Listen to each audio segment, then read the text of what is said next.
चलिए दोस्तों, तो आज अप्रैल महीने के वीडियो को देखते हैं। इससे पहले मई का वीडियो हमारे चैनल पे अवेलेबल है, तो आप लोग जाकर देख सकते हैं। जिन लोगों को फास्ट रिवीजन करना है और जिनको नए तरह से सीखना है वो 2-3 बार इस वीडियो को देखेंगे ताकि उनका कॉन्सेप्ट क्लियर हो सके। इस वीडियो में हम लोग डिटेल्स में बात नहीं करते, फास्ट तरीके से लेकर चलते हैं ताकि रिवीजन हो सके। डिटेल्स में बात करेंगे तो हर टॉपिक पे 1-2 मिनट देना पड़ेगा, तो वीडियो 3-4 घंटे का होगा, इसलिए फास्ट में ले चलते हैं। बाकी शुरू करते हैं आज अप्रैल के पहले 15 दिन। ये 1 से 15 अप्रैल तक का है।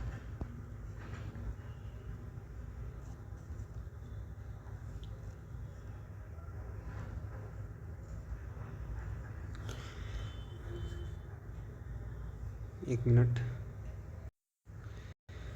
हमारा पहला क्वेश्चन, वैकोम सत्याग्रह। वर्ष 2024 में वैकोम सत्याग्रह के 100 वर्ष पूरे हुए हैं। 1924 का यह विद्रोह जिसके 100 साल पूरे हुए, इसके उपलक्ष्य में केरल और तमिलनाडु के मुख्यमंत्रियों ने संयुक्त रूप से इसके शताब्दी समारोह का उद्घाटन किया। यह आंदोलन जातिगत भेदभाव के खिलाफ भारतीय संघर्ष के इतिहास में महत्वपूर्ण रहा है।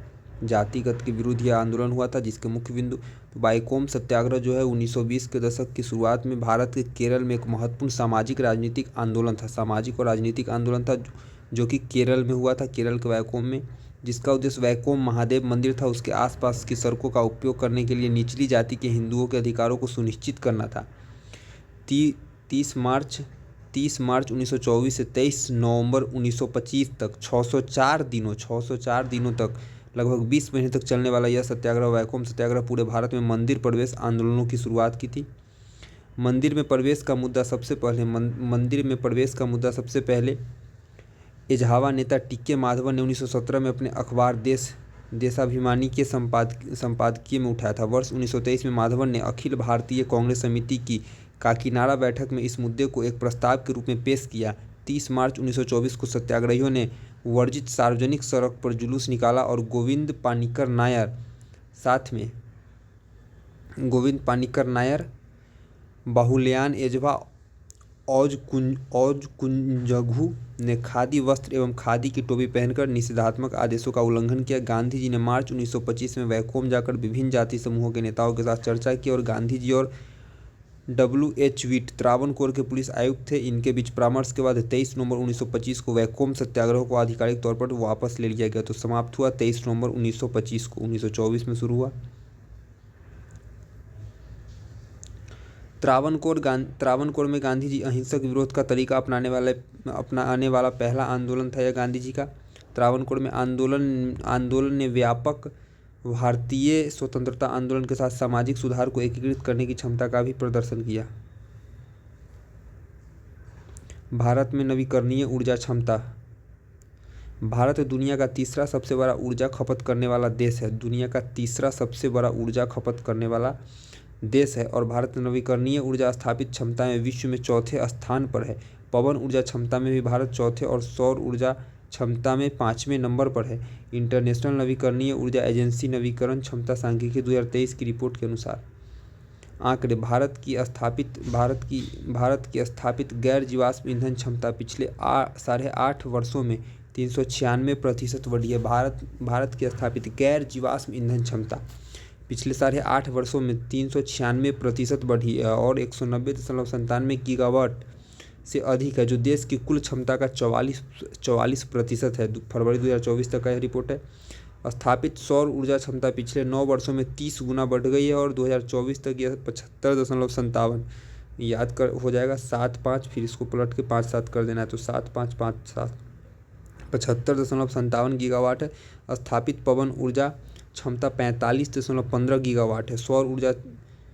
सौर ऊर्जा क्षमता है वह 75.57 और पवन ऊर्जा क्षमता 45.15 गीगावाट है। बायोमास से 10.2 गीगावाट, लघु जल विद्युत से 4.9 गीगावाट, बड़े हाइड्रो से 46.92 गीगावाट और अपशिष्ट से ऊर्जा 0.58 गीगावाट। भारत के प्रमुख निर्धारित लक्ष्य, तो भारत ने 2030 तक 500 गीगावाट नवीकरणीय ऊर्जा स्थापित क्षमता विकसित करने का लक्ष्य निर्धारित किया है और 2030 तक देश की अर्थव्यवस्था की कार्बन तीव्रता को 45% कम करने का लक्ष्य रखा है।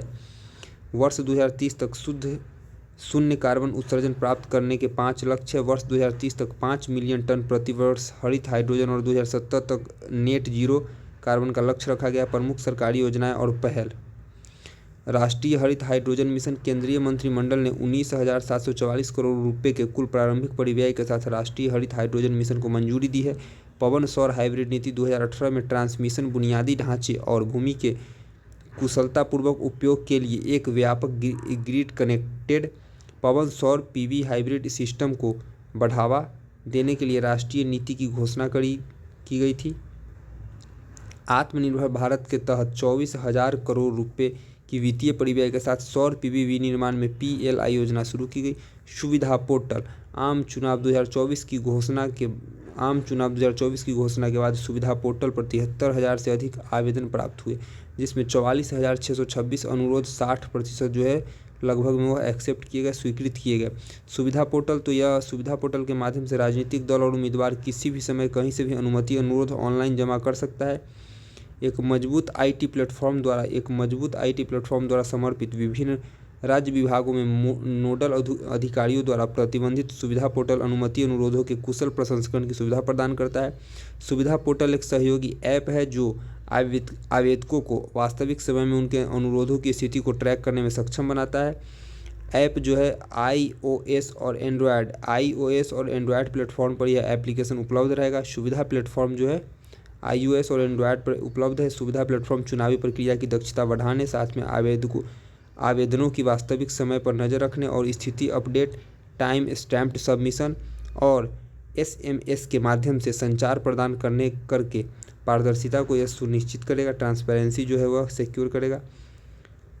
साथ में पोर्टल पर उपलब्ध अनुमति डेटा चुनाव व्यय की जांच के लिए एक मूल्यवान संसाधन के रूप में कार्य करेगा, जो चुनावी प्रक्रिया में अधिक जवाबदेही और अखंडता में योगदान देता है। सुविधा प्लेटफॉर्म के साथ भारत का चुनाव आयोग एक निष्पक्ष, कुशल और पारदर्शी चुनाव माहौल की सुविधा के लिए अपनी प्रतिबद्धता की पुष्टि करता है, जहां सभी राजनीतिक दलों और उम्मीदवारों को आवश्यक अनुमति और मंजूरी तक समान पहुंच होती है। विश्व बैंक भारत डेमोग्राफिक डिविडेंड का खतरा। हाल ही में विश्व बैंक द्वारा जॉब फॉर रेजिलियंस रिपोर्ट प्रकाशित की गई। किसने जारी किया? विश्व बैंक ने। कौन सा रिकॉर्ड? तो जॉब फॉर रेजिलियंस रिपोर्ट इसने जारी किया, विश्व बैंक ने जारी किया। इसमें कहा गया कि दक्षिण एशिया में रोजगार सृजन, रचनात्मक, आयु की जनसंख्या में वृद्धि आदि सब के बराबर नहीं है, जिसके लिए रोजगार अनुपात में गिरावट देखी गई। वर्ष भारत 2000 के साथ अपने रोजगार सृजन की बराबरी करने में विफल रहा है। विभिन्न क्षेत्रों में नौकरी सृजन की गति कामकाजी उम्र की आबादी में वृद्धि से कम रही है, जबकि इस क्षेत्र के लिए 2024-25 के लिए 6 से 6.1% की मजबूत वृद्धि का अनुमान लगाया गया था। वर्ष 2000 से 2022 के बीच भारत के रोजगार अनुपात में नेपाल को छोड़कर किसी भी अन्य दक्षिण एशियाई देशों की तुलना में अधिक गिरावट दर्ज की गई है। विश्व बैंक ने चेतावनी दी है कि भारत और उसके पड़ोसी युवा आबादी को बनाए रखने के लिए समुदायों का जन्म नहीं हो रहा है, जिससे कि इस क्षेत्र का स्मारक खतरे में पड़ गया है। भारत सहित कई दक्षिण एशियाई देशों में महिलाओं के लिए रोजगार दर विश्व स्तर पर सबसे कम यानी 40% से कम है। क्षेत्र में खराब रोजगार पैटर्न के मुख्य रूप से विनिर्माण और सेवाओं में जैसे गैर कृषि क्षेत्रों को प्रभावित किया गया। सुझाव: श्रमिकों के अधिकार की रक्षा और रोजगार सृजन और निवेश के लिए अनुकूल माहौल को बढ़ावा देने के बीच संतुलन बनाने के लिए श्रम नियमों की लगातार समीक्षा और सुधार करना। बुनियादी ढांचे विकास में निरंतर निवेश और विशेष रूप से ग्रामीण क्षेत्रों में अधिक रोजगार का अवसर पैदा करना। कार्यबल को उभरते नौकरी बाजार की मांग के अनुरूप आवश्यक कौशल प्रदान करने के लिए व्यापक कौशल विकास कार्यक्रम लागू करना। गुजरात के कच्छ में 5200 साल पुरानी हड़प्पा बस्ती की खोज हुई है, इंपॉर्टेंट है। हाल ही में केरल विश्वविद्यालय के शोधकर्ताओं ने गुजरात के कच्छ में 5200 साल पुरानी 5200 साल पुरानी हड़प्पा बस्ती की खोज करी है।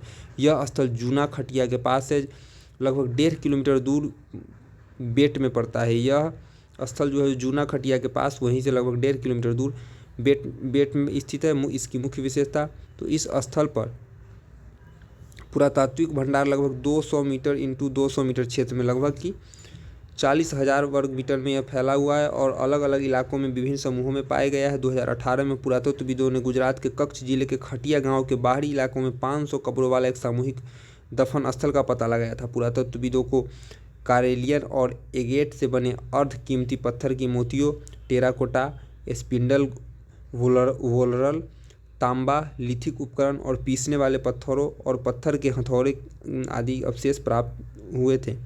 ये अवशेष जो है लगभग 3200 ईसा पूर्व प्रारंभिक हड़प्पा काल से लेकर, यानी हड़प्पा काल जब शुरू हो रही थी उसी को प्रारंभिक हड़प्पा काल से लेकर लगभग 1700 ईसा पूर्व यानी अंतिम हड़प्पा काल तक के थे। ये अवशेष स्थानीय रूप से उपलब्ध बलुआ पत्थर और सैलो यानी चट्टानों के बने थे। शोधकर्ताओं का मानना है कि नेक्रोपोलिस के चारों ओर ऐसी छोटी हड़प्पा बस्तियों के नेटवर्क ने प्रारंभिक हड़प्पा के सांस्कृतिक गठन और इसकी शुष्क क्षेत्र में उसके बाद के कब्जे में महत्वपूर्ण भूमिका निभाई होगी। इसका महत्व तो मिट्टी के बने कलाकृतियों और मवेशियों, भेड़ बकरी के शंख के टुकड़ों आदि का प्रतिनिधित्व करने वाली जानवरों की हड्डियां मिली है। नवीनतम खोज इस सिद्धांत को विश्वसनीयता प्रदान करती है कि कब्रिस्तान स्थल ऐसी कई छोटी बस्तियों के समूह के लिए एक सामान्य सुविधा के रूप में कार्य कर सकता है। सर्वोच्च न्यायालय ने चुनाव नामांकन में उम्मीदवारों के लिए निजता के अधिकार को बरकरार रखा है। क्या निजता का अधिकार? तो सुप्रीम कोर्ट सर्वोच्च न्यायालय ने हालिया फैसला सुनाया जिसमें चुनावी उम्मीदवारों के लिए निजता के अधिकार पर जोर दिया गया है, जिसमें कहा गया है कि वे मतदाताओं को अपने व्यक्तिगत जीवन और संपत्ति का हर विवरण का खुलासा करने के लिए बाध्य नहीं है। यह माना गया है कि मतदाताओं को उम्मीदवारों के बारे में जानने का अधिकार जो है वह पूर्ण अधिकार नहीं है, पूरी तरह से जानकारी नहीं ले सकते हैं। निजता का अधिकार तो उम्मीदवारों को मतदाताओं से गोपनीयता का अधिकार है और उन्हें उन व्यक्तिगत विवरणों का खुलासा करने की आवश्यकता नहीं है जो उनकी उम्मीदवारी के लिए अप्रासंगिक है या मतदाताओं के लिए कोई चिंता का विषय नहीं है। केस विशिष्ट मूल्यांकन तो न्यायालय के अनुसार प्रत्येक मामले का निर्णय बिना कोई व्यापक नियम लागू किए उनके अपने गुण दोष के आधार पर किया जाना चाहिए। व्यक्तिगत संपत्तियों का खुलासा न करना 1951 अधिनियम की धारा 36(1) के तहत महत्वपूर्ण प्रकृति का दोष नहीं है। किसी उम्मीदवार की उम्मीदवारी से अप्रासंगिक मामले पर उसकी गोपनीयता आरपीए 1951 की धारा 123 के तहत भ्रष्ट आचरण में नहीं आता है। घड़ियों जैसी महंगी वस्तुओं के बारे में जानकारी छिपाना एक बड़ा दोष हो सकता है। साधारण वस्तुओं का स्वामित्व प्रकटीकरण में दोष नहीं हो सकता है। महत्व गोपनीयता की सुरक्षा यह निर्णय उम्मीदवारों की निजता के अधिकार को बरकरार रखता है और मतदाताओं या चुनाव अधिकारियों के द्वारा उनके निजी जीवन में अनावश्यक घुसपैठ को रोकता है। निर्णय यह सुनिश्चित करता है कि उम्मीदवारों को छोटी चूक या अप्रासंगिक विवरण के लिए अनुचित रूप से दंडित नहीं किया जाएगा। चुनावी प्रक्रिया में जो पारदर्शिता है उसके महत्व की पुष्टि करते हुए हालिया निर्णय स्वीकार करता है कि मतदाताओं को पारदर्शिता और गोपनीयता के बीच आवश्यक जानकारी का अधिकार है। वैश्विक हेपेटाइटिस रिपोर्ट 2024 जो अभी आया है द इंडियन एक्सप्रेस पे छपा, तो हाल ही में विश्व बैंक ने वैश्विक हेपेटाइटिस रिपोर्ट को जारी किया। वर्ल्ड बैंक ने जारी किया। 2022 में 3.5 करोड़ संक्रमण के साथ चीन के बाद भारत हेपेटाइटिस बी और सी के मामले में दूसरी बड़ी संख्या है। तो हेपेटाइटिस बी और सी में नंबर 1 पे चीन है, भारत हमारा दूसरे नंबर पे है। रिपोर्ट की मुख्य विशेषता है तो वायरल हेपेटाइटिस के मामले में भारत दुनिया में दूसरे स्थान पर है, जो वैश्विक मामलों का 11% से अधिक है। वर्ष 2022 में भारत में 29 मिलियन मामले थे। दुनिया में हेपेटाइटिस सी के मौजूद मामलों में 50 मिलियन लोगों में से भारत में 5.5 मिलियन मामले हैं, जो पाकिस्तान के 8.5 मिलियन मामलों से थोड़ा पीछे है। रिपोर्ट के अनुसार 2.4% केवल हेपेटाइटिस बी के मामले और लगभग 28% जो है वो हेपेटाइटिस सी मामलों का निदान किया गया है। वर्ष 2022 में भारत में 50,000 से अधिक नए मामले सामने आए। इन वायरल हेपेटाइटिस संक्रमण के लिए वर्ष 2022 में भारत में 1.23 लाख लोगों की मृत्यु हुई है हेपेटाइटिस संक्रमण से। वैश्विक स्तर पर अनुमान है कि 2022 में वायरल हेपेटाइटिस से 1.3 मिलियन यानी कि लगभग 13 लाख लोगों की मृत्यु हुई है हेपेटाइटिस से विश्व में, और भारत में 1.23 लाख। हेपेटाइटिस के 5 वायरस होते हैं जो मनुष्य में यकृत रोग का कारण बनता है। हेपेटाइटिस में 5 हेपेटाइटिस वायरस होते हैं जो मनुष्य में कितना यकृत यानी कि लीवर के संक्रमण का कारण बनता है। हेपेटाइटिस ए और ई दूषित भोजन और पानी के माध्यम से फैलता है। हेपेटाइटिस ए और ई दूषित भोजन और पानी के माध्यम से फैलता है। वहीं बुखार, पेट दर्द, पीली या त्वचा का पीला पड़ना, गहरे रंग का मूत्र और पीला मल जैसे कई सप्ताह तक चलने वाले लक्षण इसमें दिखाई देते हैं। हेपेटाइटिस ए ई जो कि संक्रमण से फैलता है। रक्त जनित हेपेटाइटिस बी रक्त जनित हेपेटाइटिस बी और हेपेटाइटिस सी वायरस से संबंधित रोग है। वहीं हेपेटाइटिस बी के टीकाकरण हेपेटाइटिस बी को टीकाकरण से रोका जा सकता है, जबकि सी को दवा से ठीक किया जा सकता है। भारत अमेरिका हिंद महासागर अवलोकन प्रणाली, तो हाल ही में भारत और अमेरिका हिंद महासागर अवलोकन प्रणाली INDOS को पुनर्जीवित करने का निर्णय लिया गया है, जो मौसम के पूर्वानुमान के लिए उच्च रिजोल्यूशन वाले महासागर और वायुमंडलीय डेटा एकत्रित करने के लिए उच्च समुद्र में 36 मूड व्याव का एक नेटवर्क है। और हिंद महासागर अवलोकन प्रणाली हिंद महासागर अवलोकन प्रणाली 2006 में स्थापित हुई। डेटा एकत्र करने के लिए 36 बधी हुई बोए नेटवर्क शामिल है। ये बोए समुद्री जल का तापमान, उसकी लवणता, समुद्र की धाराएं और वायुमंडलीय आर्द्रता तथा हवा की गति जैसे विभिन्न मापदंड को नापता है। वहीं इंडोस जो मूल रूप से मानसून को समझने और भविष्यवाणी करने पर ध्यान केंद्रित करता है। इंडोस के ढांचे में 5 अवलोकन नेटवर्क शामिल है: अफ्रीकी, एशियाई, ऑस्ट्रेलियाई मानसून विश्लेषण और भविष्यवाणी के लिए मूड एरे पर रक्षा अनुसंधान। वहीं प्रोफाइलिंग फ्लोट्स यानी कि वैश्विक अर्गो सारणी एरे का हिस्सा, साथ में surface drifters, global drifter programme, दोहराए गए तापमान रेखाएं, expendable bathythermograph XBT network, ज्वार भाटा नापने का यंत्र। ये नेटवर्क सतही हवा, समुद्र स्तर, तापमान, लवणता, वर्षा और समुद्र के रंग और उपग्रह के अवलोकन के पूरक है। इसका उद्देश्य इंडोस का प्राथमिक उद्देश्य सूचित निर्णय लेने में सहायता करने और मौसम के जलवायु और वैज्ञानिक समझ में सुधार करने के लिए निरंतर और उच्च गुणवत्ता वाले समुद्री विज्ञान और मौसम संबंधी डेटा प्रदान करता है।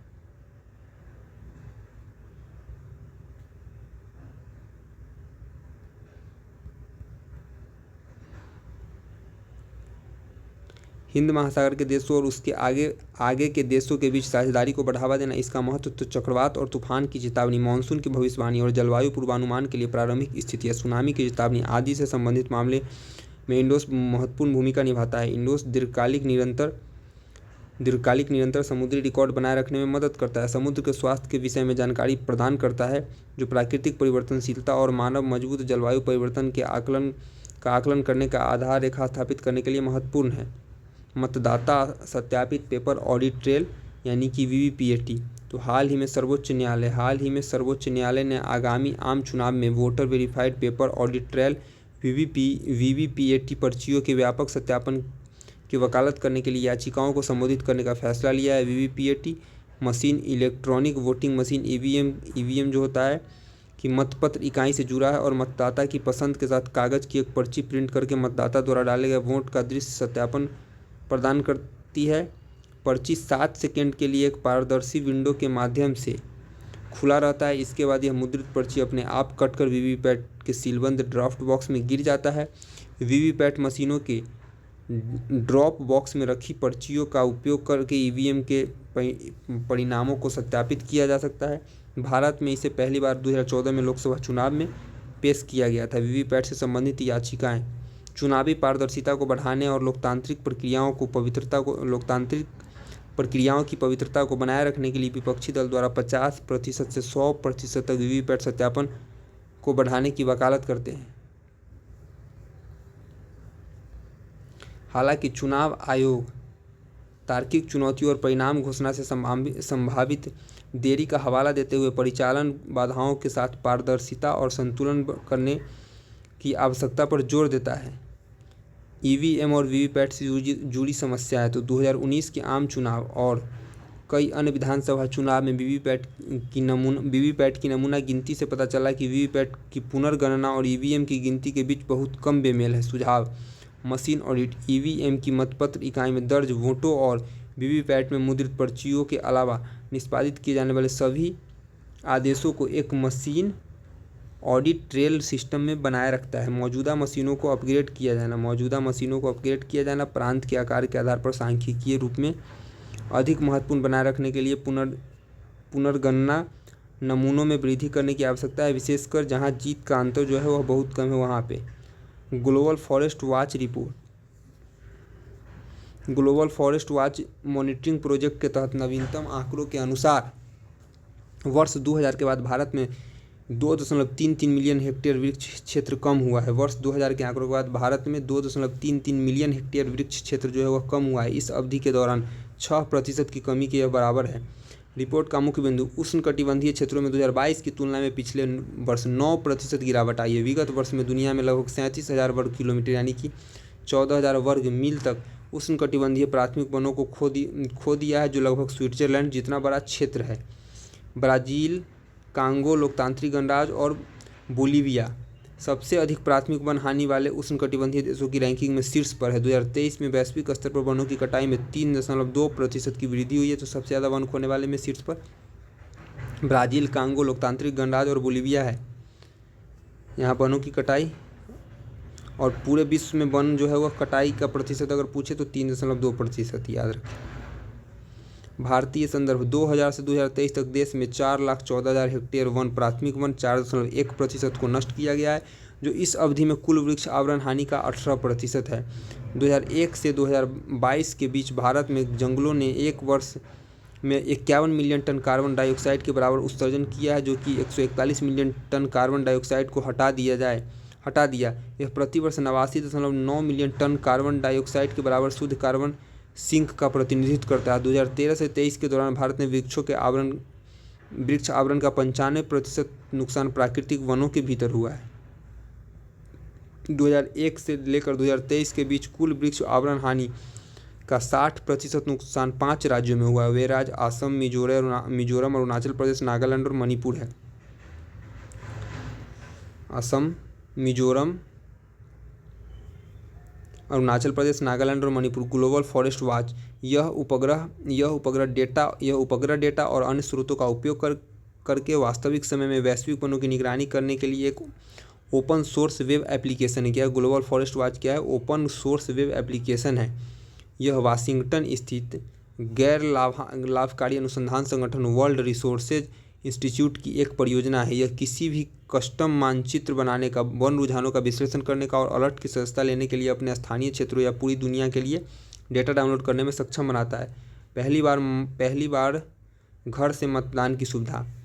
तो भारत के चुनाव आयोग ने पहली बार 2024 लोकसभा चुनाव में बुजुर्गों और दिव्यांग व्यक्तियों के लिए घर से मतदान की सुविधा प्रदान की है।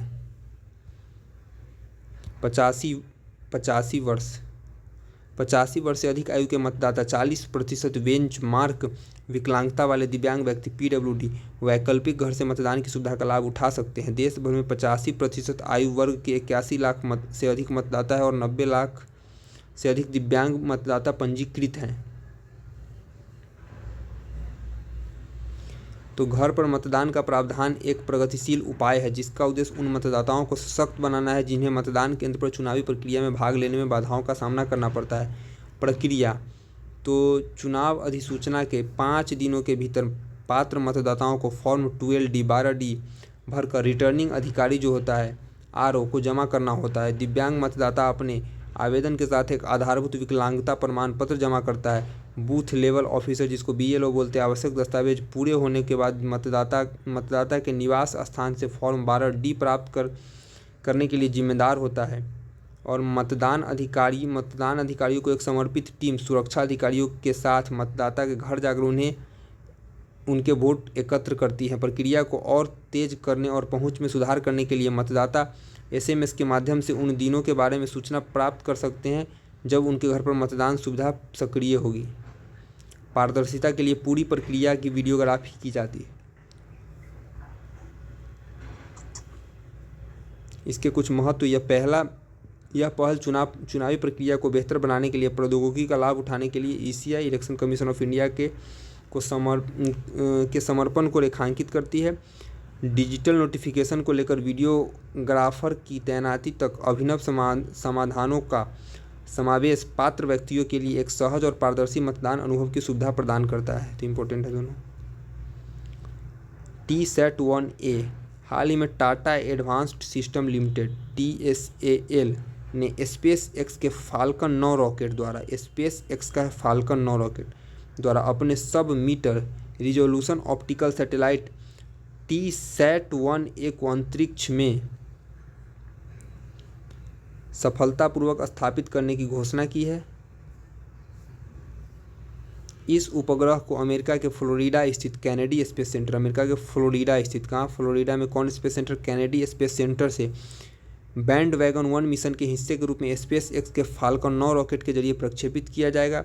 इसका निर्माण जो है वह Tata advance system limited TASL द्वारा लैटिन अमेरिकी कंपनी सैटेलॉजिक इंक के सहयोग से किया गया है। यह पृथ्वी की निगरानी करने वाला भारत का पहला निजी उपग्रह है।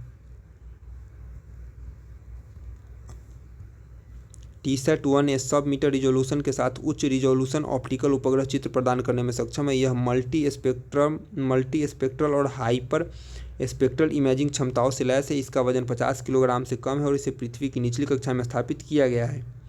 इसका महत्व यह 1 मीटर प्रति पिक्सेल से कम परिशुद्धता के साथ उच्च रिजोल्यूशन इमेजरी प्रदान करता है, जो सैन्य रक्षा और अनुप्रयोगों के लिए उपयुक्त है। इस उपग्रह का उपयोग भारतीय रक्षा बलों द्वारा गोपनीय जानकारी एकत्र करने के लिए किया जा सकता है। उपग्रह का उपयोग भारतीय निगरानी क्षमताओं को बढ़ाना और महत्वपूर्ण डेटा के लिए विदेशी उपग्रहों पर निर्भरता को कम करना है। सेबी शिकायत निवारण प्रणाली यानी कि स्कोर्स 2.0। हाल ही में सेबी ने शिकायत निवारण प्रणाली स्कोर्स 2.0 का नया संस्करण लॉन्च किया है। इसके मुख्य बिंदु तो स्कोर्स का नया संस्करण ऑटो रूटिंग, ऑटो एक्सेलेरेशन, नामित निकायों द्वारा निगरानी और समय सीमा में कमी के माध्यम से प्रक्रिया को और अधिक कुशल बनाकर प्रतिभूति बाजार में निवेशक शिकायत निवारण तंत्र को मजबूत करता है। स्कोर्स 2.0 के निवेशकों की शिकायतों के निवारण के लिए कम और एक समान समय सीमा होगी, जो शिकायत प्राप्त होने की तिथि के 21 कैलेंडर दिन तक है। शिकायतों के प्रवाह में यदि कोई समय चूक हो तो उसे समाप्त करने के लिए शिकायतों को संबंधित विनियमित इकाई तक स्वतः भेजने की सुविधा प्रदान की जाएगी। समीक्षा के 2 स्तर होंगे। पहली समीक्षा नामित निकाय द्वारा तथा इसके समाधान से संतुष्ट निवेशक दूसरी समीक्षा के लिए सेबी के पास जा सकते हैं। सेबी शिकायत निवारण प्रणाली स्कोर्स। सेबी स्कोर्स भारतीय प्रतिभूति और विनिमय बोर्ड सेबी की एक वेब आधारित केंद्रीकृत शिकायत प्रणाली है। सेबी का फुल फॉर्म जानते हैं ना, security and exchange board of India. 12 अप्रैल 1992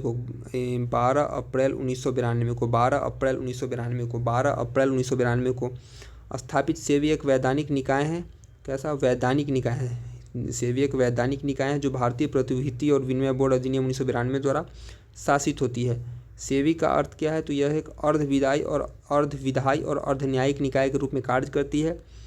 इसके पास विनिमयों का मसौदा तैयार करने, जांच करने और निर्णय जारी करने और दंड लगाने की शक्तियाँ हैं। सेबी का प्राथमिक उद्देश्य प्रतिभूति बाजार में भारतीय निवेशकों के हितों की रक्षा करना है। Share market. हुनरू ग्लोबल यूनिकॉर्न इंडेक्स 2024। हुनरू रिसर्च इंस्टीट्यूट ने ग्लोबल यूनिकॉर्न इंडेक्स किसने जारी किया था? हुनरू रिसर्च इंस्टीट्यूट ने ग्लोबल यूनिकॉर्न इंडेक्स 2024 को जारी किया। रिपोर्ट के अनुसार भारत का स्टार्टअप इकोसिस्टम धीमा हुआ है। 2017 के बाद पहली बार भारत में यूनिकॉर्न की संख्या में गिरावट देखने को मिली है। 2023 में भारत में यूनिकॉर्न की संख्या 67 थी, जो वर्ष 2022 में यूनिकॉर्न की संख्या 68 से 1 वर्ष 2022 में यूनिकॉर्न की संख्या 68 से 1 कम है, तो 67 है। संयुक्त राज्य अमेरिका और चीन के बाद भारत विश्व में यूनिकॉर्न की तीसरी बड़ी केंद्र है। 703 यूनिकॉर्न के साथ अमेरिका इस सूची में शीर्ष पर है, जबकि 340 यूनिकॉर्न के साथ चीन इस सूची में दूसरे नंबर पे है। शहर के हिसाब से बेंगलुरु में 32 यूनिकॉर्न्स के साथ 7वें स्थान पर, मुंबई 14 यूनिकॉर्न के साथ 19वें नंबर पर। नोट: यूनिकॉर्न वे स्टार्टअप होते हैं जिनका मूल्य कम से कम $1 अरब होता है। वे कंपनी यूनिकॉर्न कंपनी में शामिल हो जाती है जो अब तक किसी सार्वजनिक एक्सचेंज में सूचीबद्ध नहीं है, वही यूनिकॉर्न है। वर्ष 2024 में AI के वर्ष के रूप में चिन्हित किया गया है। 2024 को AI के वर्ष के रूप में चिन्हित किया गया है, जिसमें ओपन AI का मूल्यांकन $100 बिलियन तक पहुंच गया है। India gaming report 2024। तो interactive entertainment and innovation council IEIC द्वारा और विंजो द्वारा इंडिया गेमिंग रिपोर्ट 24 जारी किया। कौन? IEIC और विंजो दोनों ने मिलकर इंडिया गेमिंग रिपोर्ट को जारी किया 2024 को। भारत गेमिंग रिपोर्ट 2024 में अनुमान लगाया गया है कि 2023 में खेलों के लिए भुगतान करने वाले उपयोगकर्ताओं की संख्या 144 मिलियन से बढ़कर 2028 तक 240 मिलियन तक पहुंच जाएगी। भारत सबसे तेज़ी से बढ़ता मोबाइल गेमिंग बाजार है और समग्र भारतीय गेमिंग उद्योगों का वार्षिक राजस्व 2023 में $3.1 बिलियन से लगभग दोगुना होकर 2028 तक $6 बिलियन हो जाने की उम्मीद है।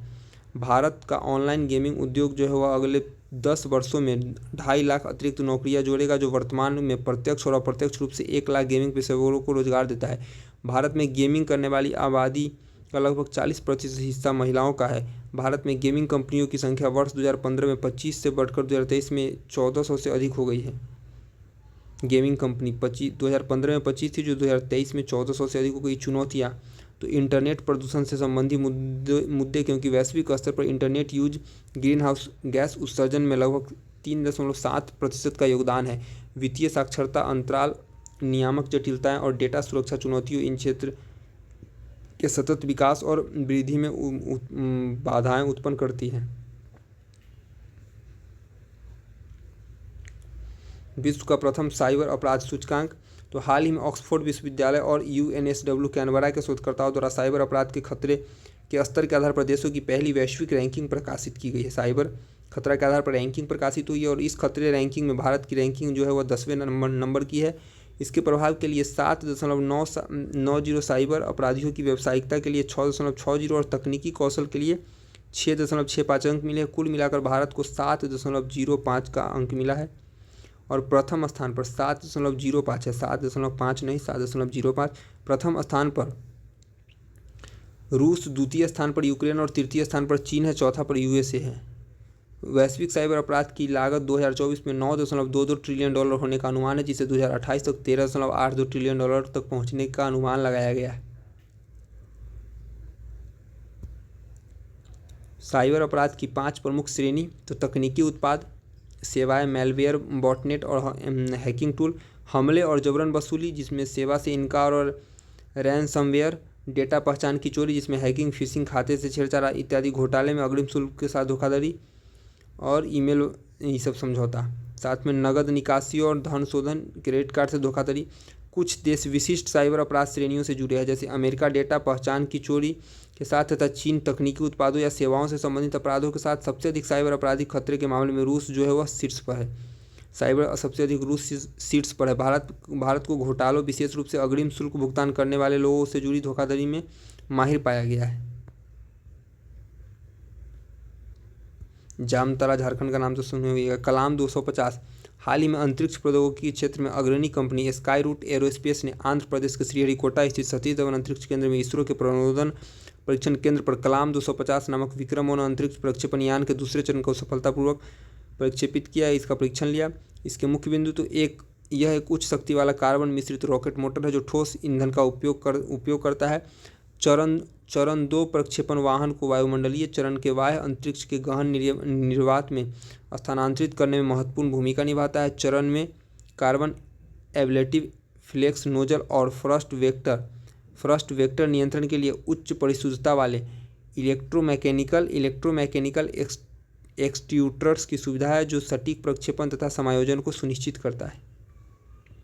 विक्रम वन यह एक 3 चरणीय प्रक्षेपण यान है जिसकी निम्न पृथ्वी कक्षा लियो लगभग 300 किलोग्राम पेलोड रखने की क्षमता है। इसका नाम भारतीय अंतरिक्ष कार्यक्रम के जनक डॉक्टर विक्रम साराभाई के नाम पर रखा गया है, जिसका निर्माण हैदराबाद स्थित अंतरिक्ष स्टार्टअप स्काई रूट एरोस्पेस द्वारा किया गया है। यह पूर्णतः कार्बन फाइबर से निर्मित बॉडी और 3D प्रिंटेड लिक्विड इंजन के साथ उत्पन्न प्रौद्योगिकी को प्रदर्शित करता है जो अनेक उपग्रहों को कक्षा में स्थापित करने में सक्षम है। विक्रम 1 मिशन को पूरा होने के बाद अंतरिक्ष रॉकेट की विक्रम श्रृंखला के भाग के रूप में 2 और प्रक्षेपण यान विक्रम 2 और 3 प्रक्षेपित किए जाएंगे, यानी कि भविष्य में विक्रम 2 और 3 प्रक्षेपित किए जाएंगे। तो सी डोम रक्षा प्रणाली, इजरायल ने पहली बार सी डोम नामक अपने जहाज पर लगे रक्षा तंत्र को तैनात किया है। सी डोम आयरन डोम वायु रक्षा प्रणाली का नौसैनिक संस्करण है जिसका उपयोग रॉकेट और मिसाइल हमलों से बचाव में किया जाता है। मुख्य बिंदु तो सी डोम जो है वह राफेल एडवांस्ड डिफेंस सिस्टम और इजरायल एरोस्पेस इंडस्ट्रीज द्वारा विकसित एक भूमि आधारित रक्षा प्रणाली है। सी डोम को समर्पित रडार की आवश्यकता नहीं होती है तथा यह खतरों को पता लगाने और उन पर नज़र रखने के लिए जहाज़ों की निगरानी रडार का उपयोग करता है। सी डोम में समुद्र के खतरों का पता लगाने और उन पर नज़र रखने के लिए TAMIR इंटरसेप्टर और एक modular vertical launch unit VLU और एक कमांड एवं कंट्रोल C2 घटक का उपयोग किया जाता है। इसे कम दूरी के रॉकेट, तोपखाने और मोर्टार के साथ साथ विमान, हेलीकॉप्टर और मानव रहित वाहनों UAV को 65 किलोमीटर की दूरी तक रोकने और नष्ट करने के लिए डिजाइन किया गया है। तालिबान विस्थापित हिंदुओं और सिखों की संपत्ति वापस करेगा। तालिबान विस्थापित हिंदुओं और सिखों की जो संपत्ति है उसको वापस करेगा। तो हाल ही में तालिबान शासन ने अफगानिस्तान में हिंदू और सिख अल्पसंख्यकों की भूमि अधिकारों को बहाल करने के लिए कदम उठाया है, जो एक महत्वपूर्ण नीतिगत बदलाव को दर्शाता है। अफगानिस्तान पर तालिबानी का कब्जा है। तो तालिबान प्रशासन ने हिंदू और सिख समुदायों की संपत्ति के अधिकार को वापस दिलाने के लिए एक आयोग का गठन किया है। यह पहल जो है अफगानिस्तान में धार्मिक अल्पसंख्यकों के साथ होने वाले अन्याय को खत्म करने की दिशा में एक महत्वपूर्ण कदम है, जो लंबे समय तक विस्थापित और हाशिए पर रहे हैं। भारत में तालिबान शासन के हालिया कदम का स्वागत किया गया और इसे एक सकारात्मक विकास बताया गया है। पृष्ठभूमि: अगस्त 2021 में अफगानिस्तान पर तालिबान के कब्जे के बाद सिख समुदाय के साथ साथ अन्य धार्मिक अल्पसंख्यकों को भी उत्पीड़न, भेदभाव और हिंसा का सामना करना पड़ा है। अगस्त 2021 में नए शासन ने सख्त इस्लामिक कानून लागू किया है, महिलाओं के अधिकारों और शिक्षा और रोजगार तक पहुंच को सीमित किया है। परिणाम स्वरूप कई अल्पसंख्यकों को देश छोड़कर भागने के लिए मजबूर होना पड़ा है। भारत जून 2022 में काबुल में अपनी राजनयिक उपस्थिति को फिर से स्थापित करने के लिए अफगानिस्तान में बिगड़ते मानवीय संकट को दूर करने के लिए निर्बाध मानवीय सहायता पर जोर दे रहा है। भारत सहित कुछ देशों द्वारा तालिबान सरकार को औपचारिक मान्यता न दिए जाने के बावजूद यह पहल तालिबान और अंतर्राष्ट्रीय समुदाय के बीच संबंधों में संभावित सुधार को दर्शाता है।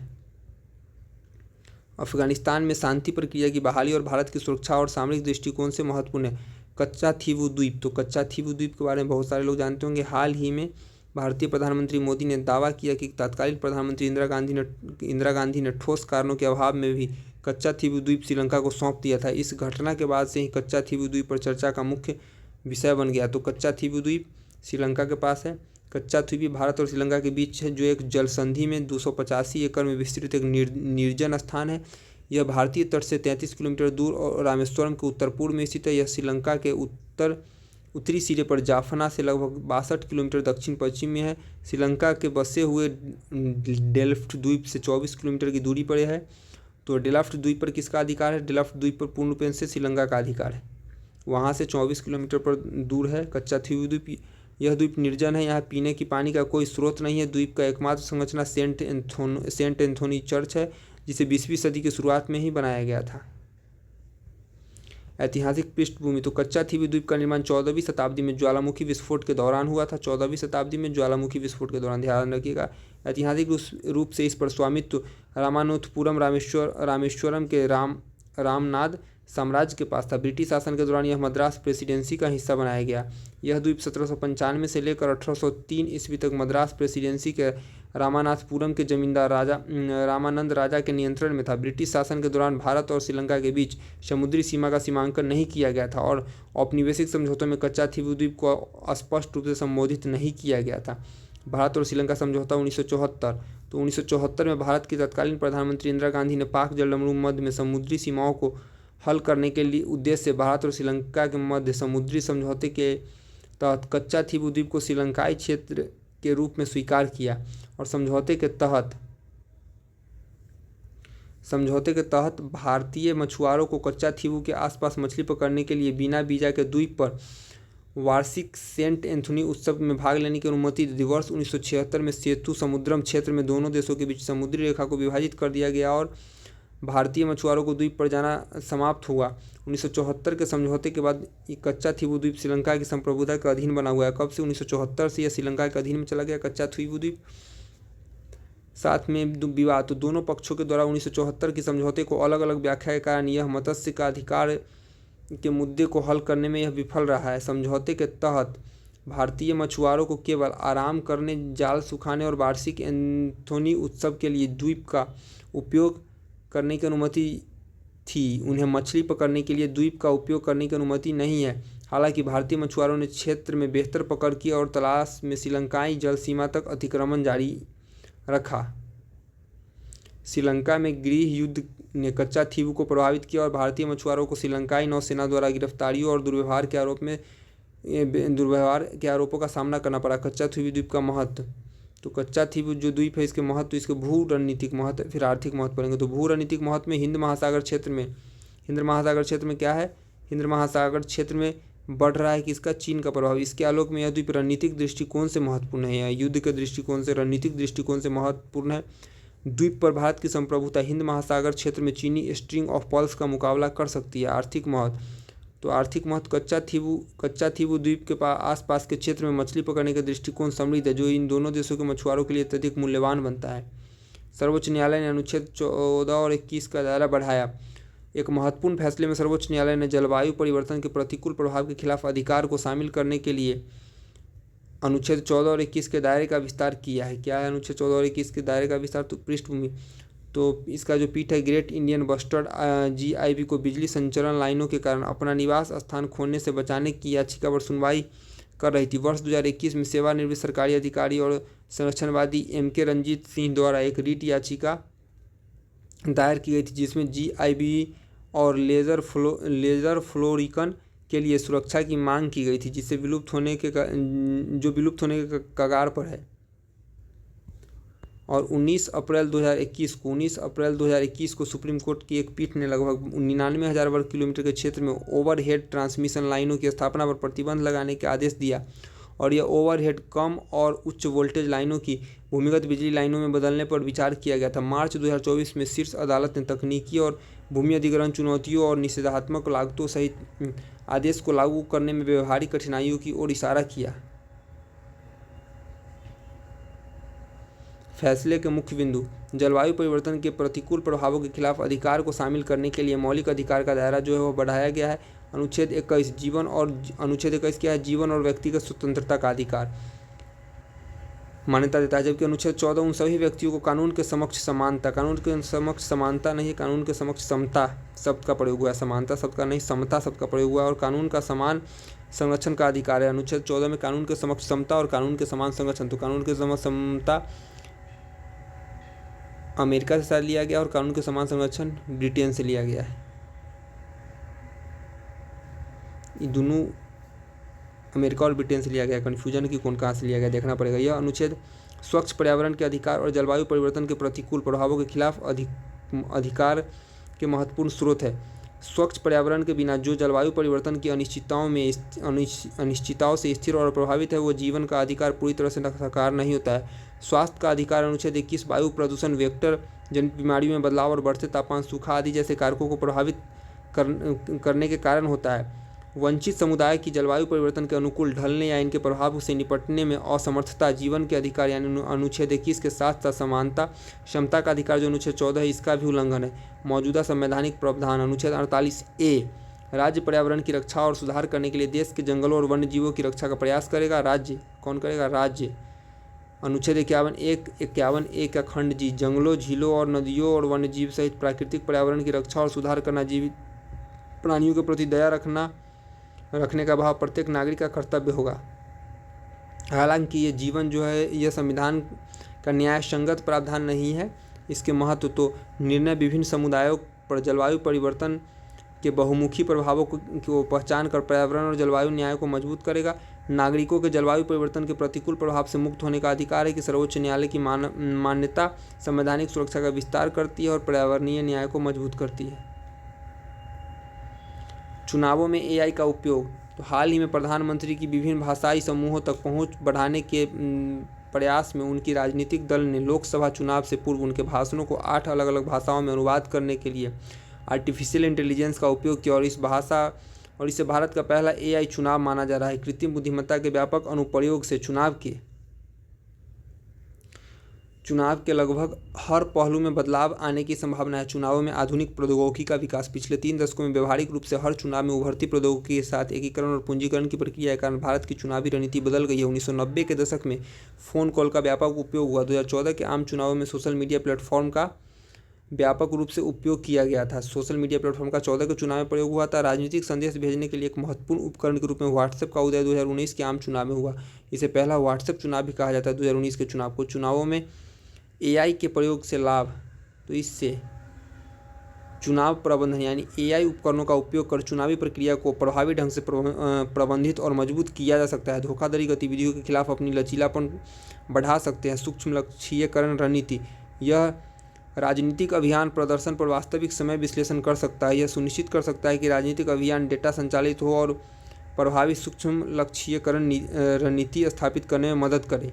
सूचित मतदाता आउटरीच, यह एआई मतदाताओं को उम्मीदवारों और राजनीतिक दलों के बारे में लक्षित जानकारी प्रदान करने की क्षमता प्रदान करता है, जिससे मतदाताओं के बीच अधिक से अधिक सूचित भागीदारी को बढ़ावा मिलता है।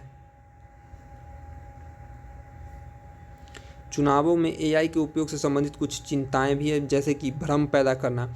एआई मॉडल विशेष रूप से जेनरेटिव एआई और एजीआई का उपयोग दुष्प्रचार फैलाने, गहरे फर्जी चुनाव बनाने में किया जा सकता है, जिससे भ्रम पैदा हो सकती है और लोकतांत्रिक प्रक्रियाओं में हेरफेर हो सकता है।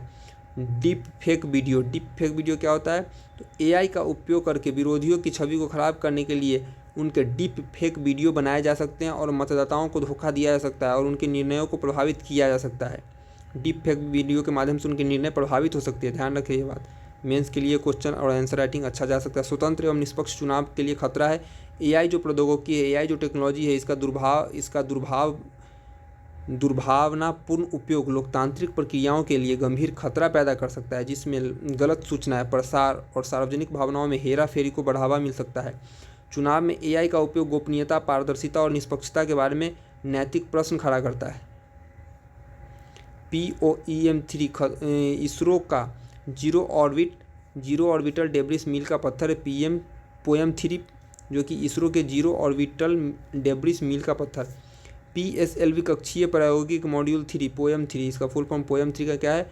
PSLV कक्षीय प्रायोगिक मॉड्यूल 3 POEM-3, यह 1 जनवरी 2024 को लॉन्च किया गया 1 जनवरी 2024 को। और POEM-3 ने PSLV-C58 वाहन के खर्च के लिए P54 चरण का उपयोग किया, जिसमें शुरुआत में एक्स पोस्ट को लॉन्च किया गया। सभी उपग्रहों को उनकी वांछित कक्षाओं में स्थापित करने के प्राथमिक मिशन को पूरा करने के बाद PSLV ने टर्मिनल चरण के 3 कक्ष स्थिर प्लेटफॉर्म POEM-3 में बदल दिया गया। चरण को 650 किलोमीटर से 350 किलोमीटर तक डी ऑर्बिट किया गया था, जिसके लिए शीघ्र पुनः प्रवेश की सुविधा मिली। नव विकसित स्वदेशी प्रणाली और प्रौद्योगिकी के प्रदर्शन और वैज्ञानिक प्रयोग करने के लिए POEM-3 को कुल 9 विभिन्न प्रयोगात्मक पेलोड के साथ कॉन्फ़िगर किया गया था। POEM जो है वह रॉकेट के चौथे चरण के ईंधन टैंक पर लगे और पैनलों और लिथियम आयन बैटरी द्वारा संचालित होता है। इसमें हीलियम नियंत्रण थ्रस्टेड के साथ साथ इसकी ऊंचाई को स्थिर करने के लिए नेविगेशन, मार्गदर्शन और नियंत्रण प्रणाली है। NGC प्रणाली में 4 सौन सेंसर, एक मैग्नोमीटर और जायरोस्कोप है और यह नेविगेशन के लिए इसरो के नैविक उपग्रह समूह से बात करता है। POEM में ग्राउंड स्टेशन के साथ संचार करने के लिए एक दूरसंचार प्रणाली भी है। महत्व, तो मलबे का न्यूनीकरण। POEM-3 के पृथ्वी के वायुमंडल में नियंत्रित पुनः प्रवेश ने PSLV रॉकेट के चौथे चरण के सुरक्षित निपटान को सुनिश्चित करके अंतरिक्ष मलबे के जोखिम को प्रभावी ढंग से कम कर दिया है।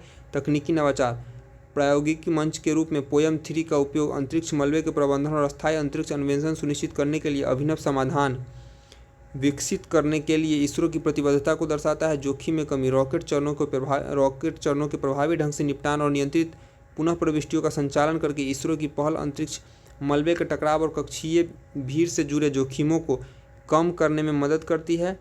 अंतर्राष्ट्रीय मान्यता, इसरो ने POEM-3 की सफल तैनाती और निपटान जिम्मेदार अंतरिक्ष अन्वेषण प्रथाओं और पर्यावरण प्रबंधन को बढ़ावा देने के उद्देश्य से वैश्विक प्रयासों में योगदान देता है। अंतरिक्ष पर्यावरण संरक्षण, POEM-3 ने पृथ्वी की निचली कक्षा में अंतरिक्ष मलबे के संचयन को कम किया है, जिससे अंतरिक्ष पर्यावरण के संरक्षण में योगदान मिला है। नवीन संभावना, POEM के माध्यम से इसरो ने अपने नए पेलोड के साथ प्रयोग करने के लिए शिक्षाविदों और स्टार्टअप और NGI के लिए नए रास्ते खोले हैं। लद्दाख और मानवता को बचाने की लड़ाई, रेमन मैग्सेसे पुरस्कार विजेता 2018 के और जलवायु कार्यकर्ता सोनम वांगचुक 6 मार्च 2024 को अपने 21 दिवसीय जलवायु उपवास की घोषणा करने के लिए लेह लद्दाख में 30,000 लोगों की भीड़ को संबोधित किया और उनकी प्रमुख मांग लद्दाख में संवैधानिक सुरक्षा उपाय तथा लद्दाख में तेजी से हो रहे बुनियादी ढांचे के विकास के क्षेत्र में नाजुक पारिस्थितिकी तंत्र की सुरक्षा है। हिमालय क्षेत्र भारत के पड़ोसियों पाकिस्तान और चीन के बीच 11,500 फीट की ऊंचाई पर स्थित लद्दाख में 97% स्वदेशी जनजातियां हैं। हिमालय क्षेत्र में लगभग 15,000 ग्लेशियर है जिन्हें अक्सर तीसरा ध्रुव कहा जाता है, और ये ग्लेशियर सिंधु, गंगा और ब्रह्मपुत्र में पिघला हुआ पानी छोड़कर जल विज्ञान प्रक्रिया का एक महत्वपूर्ण हिस्सा बनते हैं। लद्दाख में अवसंरचना निर्माण में तेजी। वर्ष 2008 में केंद्र ने जलवायु परिवर्तन और राष्ट्रीय कार्य योजना NFPCC के तहत 8 मिशन शुरू किए। National mission for sustaining the Himalayan ecosystem यानी कि NMSHE का मुख्य उद्देश्य जलवायु परिवर्तन के प्रति हिमालयी क्षेत्रों की संवेदनशीलता का वैज्ञानिक उपकरण के आकलन करने और हिमालय परिस्थितिकी तंत्र की स्वास्थ्य स्थिति को लगातार आकलन करने की क्षमता विकसित करना है। समस्याएं जलवायु परिवर्तन और इसका पर्यावरण पर पड़ने वाला प्रभाव। तो जलवायु परिवर्तन का हिमालयी क्षेत्र पर हानिकारक प्रभाव पड़ता है, जिससे कि बाढ़, सूखा और भूस्खलन तथा ग्रीन हाउस गैसों और प्रदूषकों का उत्सर्जन शामिल है। स्वदेशी आजीविका अधिकांश लद्दाख में स्वदेशी जनजातियां निवास करती हैं जो परंपरागत जीवन जीते हैं और वे मुख्यतः कृषि और पशुपालन पर निर्भर होते हैं। साथ में बुनियादी ढांचा परियोजना, इसमें पुलों का निर्माण, सड़कों का चौड़ीकरण, रेलवे सुरंग, मेन लाइन, मेगा सौर परियोजनाएं, एक अत्याधुनिक हवाई अड्डा टर्मिनल और पर्यटन को बढ़ावा देने के लिए सड़क किनारे सुविधाएं शामिल है। हालांकि इन विकासों ने हिमालयी क्षेत्रों की पारिस्थितिकी तंत्र और इसकी जैव विविधता में नाजुक संतुलन को बिगाड़ दिया है। राजनीतिक समस्या जम्मू कश्मीर पुनर्गठन अधिनियम के माध्यम से लद्दाख को केंद्र शासित क्षेत्र घोषित किया गया और यूटी में लेह और कारगिल में 2 हिल काउंसिल, लेकिन कोई भी 6ठी अनुसूची के अंतर्गत नहीं है। उनकी शक्तियां कुछ स्थानीय करों जैसे कि पार्किंग शुल्क, केंद्र द्वारा निहित भूमि के आवंटन और उपयोग के संग्रह तक ही सीमित है। पूर्व घटित आपदाएं 2010 के बाद से हिमालयी क्षेत्र में कई आपदाएं आई हैं जिसमें जीवन और आजीविका की काफ़ी हानि हुई है। भारत के सर्वोच्च न्यायालय द्वारा गठित विशेषज्ञ समिति ने सुझाव दिया कि अधिकारियों को 4 धाम हिमालय मंदिर, केदारनाथ, बद्रीनाथ, यमुनोत्री और गंगोत्री में जाने वाले तीर्थयात्रियों की संख्या को वहन क्षमता तक सीमित करना चाहिए। बेहतर शिक्षा के लिए ASER 2023 का रिपोर्ट। जनवरी के मध्य में जारी शिक्षा की वार्षिक स्थिति रिपोर्ट 2023 भारत के शैक्षणिक परिदृश्य में महत्वपूर्ण अंतर्दृष्टि प्रदान करती है। रिपोर्ट किशोरों और युवाओं के बीच मूलभूत सीखने के कौशल और एक चिंताजनक अवलोकन प्रस्तुत करती है जो शिक्षा में महत्वपूर्ण अंतराल और सुधार के अवसरों की ओर ध्यान आकर्षित करती है। ASER रिपोर्ट 2023 जो है सर्वेक्षण राज्यों में 28 ग्रामीण जिलों में आयोजित किया गया था, जो कि जिला स्तर पर 14 से 18 वर्ष तक के बच्चों की गतिविधियों और क्षमताओं तथा उनकी आकांक्षाओं के बारे में जानकारी प्रदान करता है। कुल मिलाकर 14 से 18 वर्ष तक के 86.8% बच्चे गैर शैक्षणिक संस्थान में नामांकित है। विज्ञान, प्रौद्योगिकी, इंजीनियरिंग और गणित स्ट्रीम में पुरुष 36.3% की तुलना में कम, महिलाएं 28.1% नामांकित है। लगभग 25% युवा अपनी क्षेत्रीय भाषा में कक्षा 2 स्तर का पाठधारा प्रवाह नहीं पढ़ सकता है। केवल 57.3% अंग्रेजी में वाक्य पढ़ सकते हैं और उनमें से लगभग 3/4 उनके अर्थ को समझते हैं। सभी युवाओं में लगभग 90% के पास घर में स्मार्टफोन है और 19.8% महिलाओं की तुलना में 43.7% पुरुषों के साथ पास अपना स्मार्टफोन है। 14 से 18 वर्ष तक की आयु वर्ग के 50% से अधिक छात्रों को प्राथमिक विभाजन की समस्याओं का सामना करना पड़ता है। शिक्षा की वार्षिक स्थिति ASER, इसकी बात माने तो एक वार्षिक नागरिक नेतृत्व वाला घरेलू सर्वेक्षण है जिसका उद्देश्य यह समझना है कि ग्रामीण भारत में बच्चे स्कूल में नामांकित है या नहीं और वे क्या सीख रहे हैं। ASER 2005 से प्रत्येक वर्ष भारत के सभी ग्रामीण जिलों में आयोजित किया जाता है। यह भारत में सबसे बड़ा नागरिक नेतृत्व वाला सर्वेक्षण होता है। खराब प्रदर्शन के लिए जिम्मेदार कारक क्या है जिस वजह से तय होता है कि प्रदर्शन खराब रहा है। तो प्राथमिक ग्रेड में मूलभूत कौशल की कमी को देखा जाता है, यानी बच्चों के लिए बाद की कक्षाओं में मूलभूत कौशल हासिल करना बेहद मुश्किल हो जाता है और यदि उन्हें इसे अपनी प्राथमिक कक्षा में हासिल नहीं किया हो तो इससे उनका ग्रेड जो है वह इनका प्रदर्शन जो है वह खराब हो जाता है, ग्रेड गिर जाता है। उपहास का सामना करना, अक्षरों को पहचानना या सरल शब्दों को डिकोड करना अधिकांश लोगों के सामने बड़ी चुनौती नहीं है। अक्सर उनका उपहास किया जाता है, इसलिए उनमें कई बच्चे पढ़ने से नफरत करने लगते हैं। व्यावसायिक शिक्षा, कुछ स्थानों पर व्यावसायिक शिक्षा को हेय दृष्टि से देखा जाता है, जिसके कारण व्यावसायिक शिक्षा में नामांकन नहीं या कम होता है। राष्ट्रीय घटनाक्रम। हाल ही में सरकार द्वारा मुंबई में देश का पहला tri service common defence station बनाए जाने की घोषणा करी गई है। इन 3 सेनाओं के संयुक्त स्टेशन होने के साथ एक देश का सबसे बड़ा सैन्य अड्डा भी होगा। हाल ही में 26 मार्च से 8 अप्रैल तक 8 अप्रैल के बीच गोवा के शिग्मोत्सव 2024 का भव्य आयोजन किया गया। शिग्मोत्सव क्या है? तो यह बसंत के मौसम में होली और कार्निवल परंपराओं के साथ चिन्हित किया जाता है। शिग्मोत्सव जो कहाँ? गोवा में मनाया जाता है शिग्मोत्सव। हाल ही में उड़ीसा के पारादीप बंदरगाह, कहाँ है? पारादीप उड़ीसा में, कार्गो वॉल्यूम के मामले में भारत का सबसे बड़ा बंदरगाह बन गया है। कार्गो वॉल्यूम के मामले में भारत का सबसे बड़ा बंदरगाह कौन बना है? तो पारादीप, जो कि उड़ीसा में। फोर्ब्स की जारी दुनिया की सबसे अमीर महिलाओं की सूची में सावित्री जिंदल भी शामिल हो गई और यह भारत की सबसे अमीर महिला कौन बनी है? सावित्री जिंदल। हाल ही में विश्व बैंक द्वारा 2024 में भारतीय अर्थव्यवस्था की वृद्धि दर को 7.5% अनुमानित किया गया है। विश्व बैंक की स्थापना जुलाई 1944 में हुई थी। ब्रेटन वुड्स सम्मेलन का संबंध विश्व बैंक से और तथा अंतर्राष्ट्रीय मुद्रा कोष की स्थापना से। ब्रेटन वुड्स सम्मेलन किससे संबंधित है? विश्व बैंक और अंतर्राष्ट्रीय मुद्रा कोष से संबंधित है, जिसका मुख्यालय वाशिंगटन डीसी अमेरिका में है। इसके वर्तमान अध्यक्ष अजय बंगा है। विश्व बैंक के वर्तमान अध्यक्ष अजय बंगा है। क्वेश्चन अच्छा है। हाल ही में भारत की राष्ट्रपति द्रौपदी मुर्मू आईआईटी बॉम्बे में कैंसर के लिए भारत की पहली घरेलू जीन थेरेपी लॉन्च किया है। कौन? द्रौपदी मुर्मू ने। इंपॉर्टेंट क्वेश्चन पूछ सकता है क्वेश्चन कि आईआईटी बॉम्बे में कैंसर के लिए भारत की पहली घरेलू जीन थेरेपी को लॉन्च किसने किया है? ऑप्शन में एक ऑप्शन आ सकते हैं, जिसमें द्रौपदी मुर्मू सही ऑप्शन हमें टिक करना है। भारत की पहली नेक्स्ट कार 19 यानी कार टी थेरेपी को आईआईटी बॉम्बे टाटा मेमोरियल अस्पताल के सहयोग से विकसित किया है। भारतीय सेना ने अपनी वायु रक्षा क्षमता को बढ़ाने के उद्देश्य से एक रणनीतिक कदम के रूप में प्रोजेक्ट आकाश तीर, इंपॉर्टेंट है आकाश तीर, तो भारतीय वायुसेना की क्षमताओं को बढ़ाने के लिए लॉन्च किया है। आकाश तीर परियोजना डिजिटलीकरण के माध्यम से वायु रक्षा नियंत्रण और रिपोर्टिंग प्रक्रियाओं को स्वचालित करने के लिए एक अग्रणी प्रयास है। यह भारत इलेक्ट्रॉनिक्स लिमिटेड BEL द्वारा विकसित किया गया है। हाल ही में लक्षद्वीप द्वीप समूह के तट पर 2 दिवसीय सुरक्षा अभ्यास सागर कवच का आयोजन किया गया।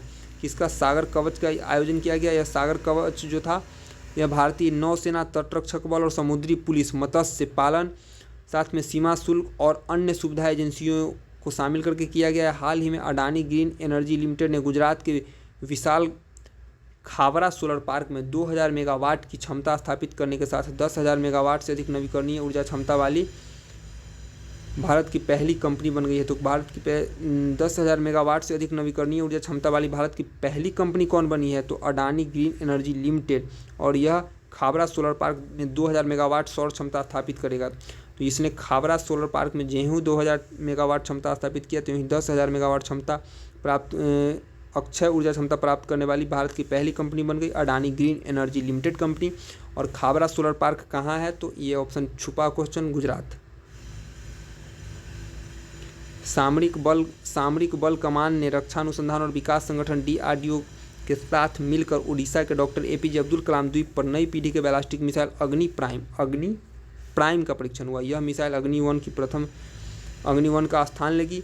2000 किलोमीटर के रेंज प्रहार करने में सक्षम बैलिस्टिक मिसाइल अग्नि प्राइम 3000 किलोग्राम वजन तक उच्च तीव्रता वाले विस्फोटक परमाणु हथियार ले जाने में सक्षम है।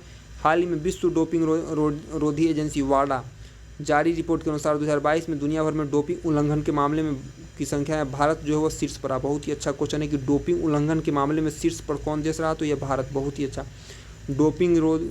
विश्व डोपिंग रोधी एजेंसी वाडा, इस डोपिंग रोधी एजेंसी की स्थापना 1999 में की गई थी, जिसका उद्देश्य खेल में एथलीटों द्वारा प्रदर्शन बढ़ाने वाले डोप दवाई यानी कि दवा खाकर खेल में शामिल होना या नशा के रूप में उपयोग के खिलाफ ही एक लड़ाई है।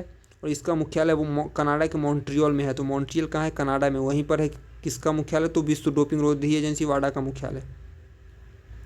RBI भारतीय रिजर्व बैंक के गवर्नर शक्तिकांत दास के नेतृत्व वाली RBI मौद्रिक नीति समिति ने लगातार 8वीं बार आ गया। रेपो रेट वही रेट होता है, वह रेट होता है, वह बाजार का दर होता है जिस पर किसी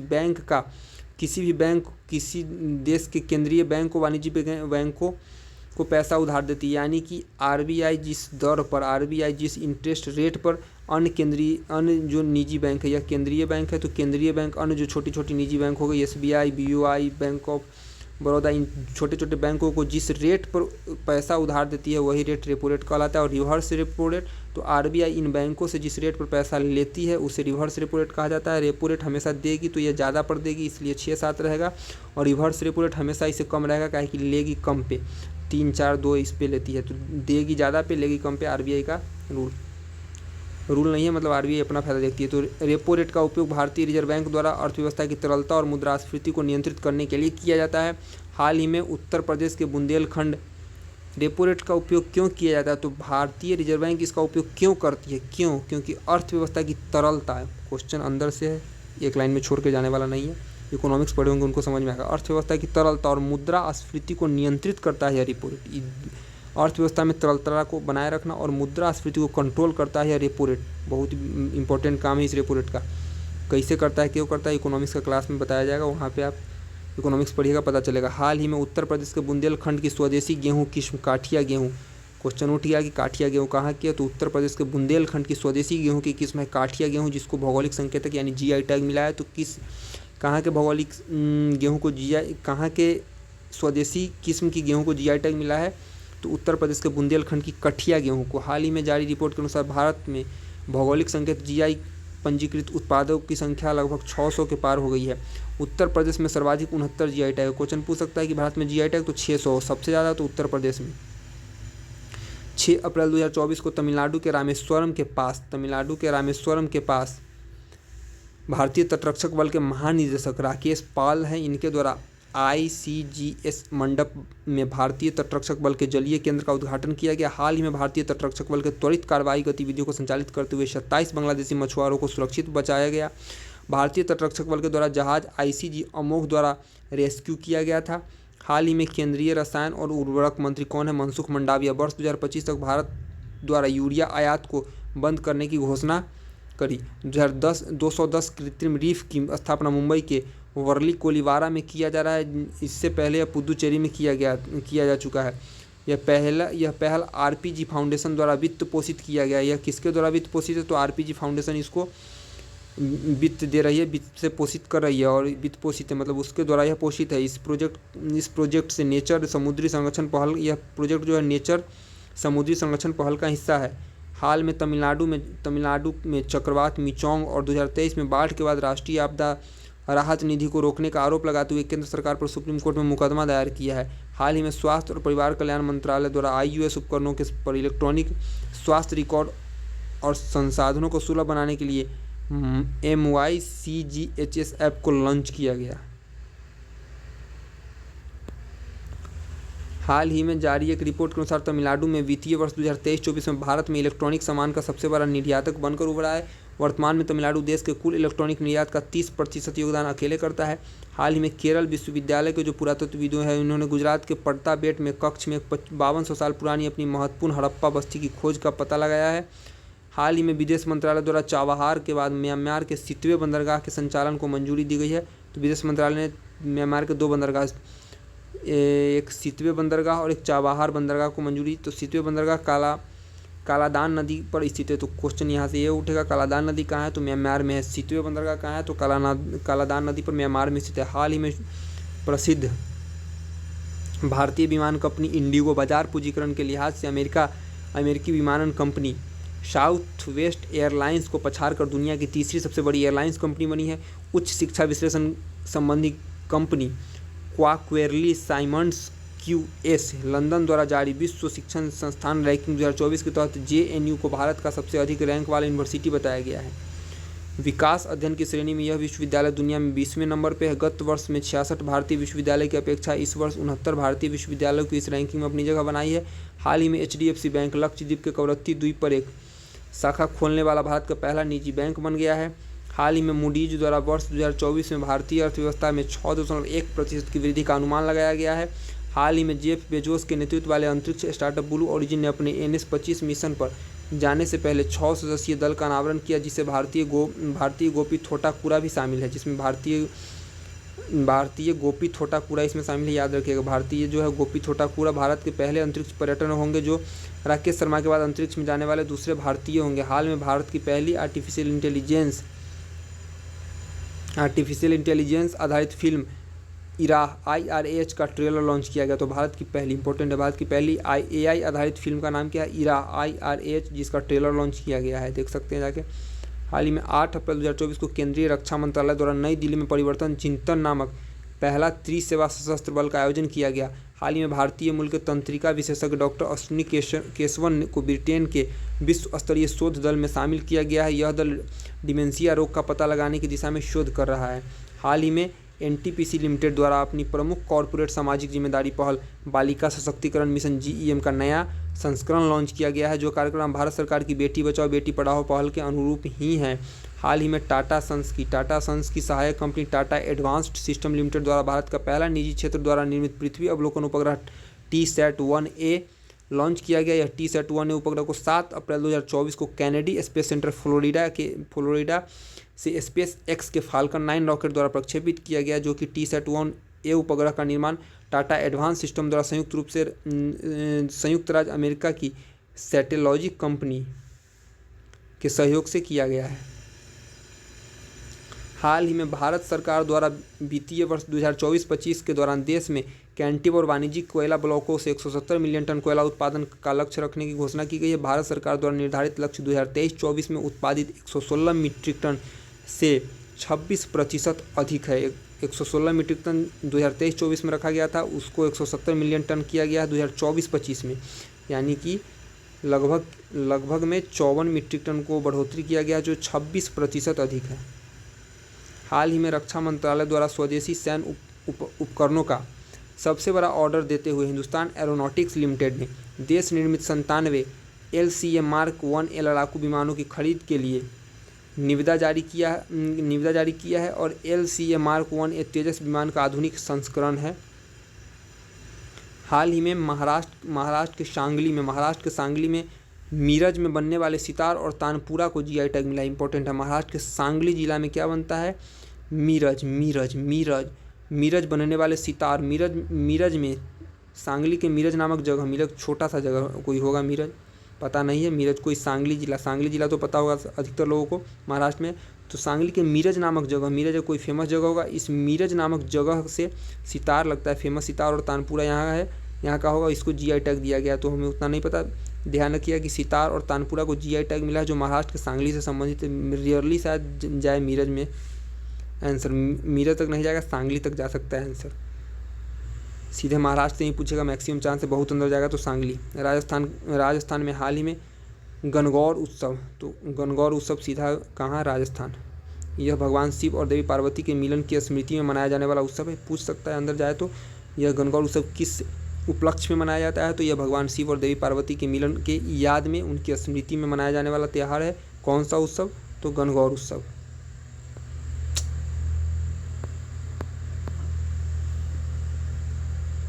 अंतर्राष्ट्रीय कितना टाइम? 1 घंटा 8 मिनट। हाल ही में पूर्वी अफ्रीकी देश मेडागास्कर उष्णकटिबंधीय चक्रवात गमाने की चपेट में आया है। तो मेडागास्कर जो है वह गमाने की चपेट में आया है। इसका नामकरण किसने दिया? तो इसका नामकरण दिया था इस्वातिनी देश द्वारा दिया गया था। हाल ही में यूनेस्को के कार्यकारी बोर्ड के ग्लोबल जियो पार्क नेटवर्क में 18 नई साइटें जोड़ी गई हैं। इसके बाद 48 देशों में साइटों की कुल संख्या जो है 213 हो गई है।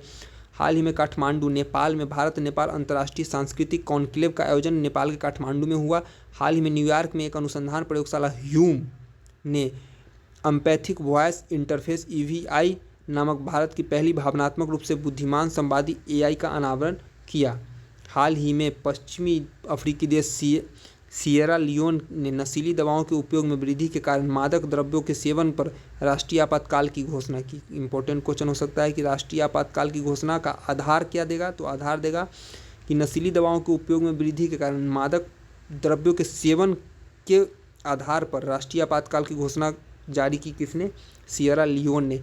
और इस ड्रग को कूस कहा जाता है। क्या? कूस, जिसे बनाने में इंसान की हड्डियां तक भी लगती है और इस कारण इस कारण लोग कब्र को खोद लेते हैं इस ड्रग्स को बनाने के लिए। इंपॉर्टेंट है। हाल ही में जिम्बाब्वे द्वारा विनाशकारी सूखे के कारण आपदा की स्थिति की घोषणा की गई है। किसके द्वारा? जिम्बाब्वे द्वारा। तो जिम्बाब्वे द्वारा विनाशकारी सूखे के कारण आपदा की स्थिति की घोषणा हुई है। जिम्बाब्वे के राष्ट्रपति द्वारा अल नीनो प्रेरित सूखे का हवाला दिया गया, जिस कारण सामान्य से कम वर्षा से देश में 80% से अधिक हिस्सा जो है वह प्रभावित हुआ है सूखे से।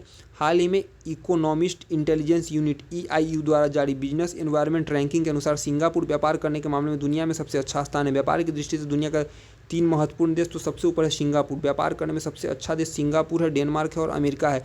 भारत जो है वह 1.08 के साथ इस सूची में 51वें नंबर पर है। चुनाव के रूप में चुनाव हम लोग देते हैं 51वें नंबर पर भारत है। किसमें?